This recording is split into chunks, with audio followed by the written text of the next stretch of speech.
How to check login activity on Snapchat. Hi everyone, welcome back to our channel.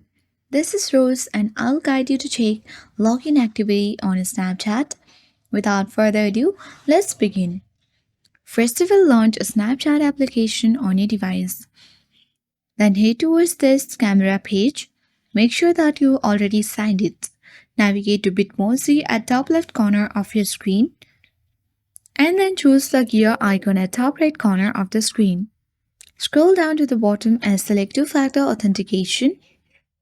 And here you will see different options. Simply select forget devices. And here you can easily find out all the devices where your account has been logged in. If you find suspicious devices where your Snapchat has been logged in, you simply need to forget those devices and log out your Snapchat from that particular suspicious device.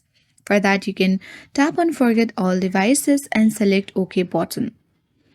And that is how you check the login activity on Snapchat and then maintain privacy on Snapchat. So that's all for today. I hope this guide works. And if you are new to our channel, hit the like button and subscribe. Thank you for watching and I'll see you in the next video.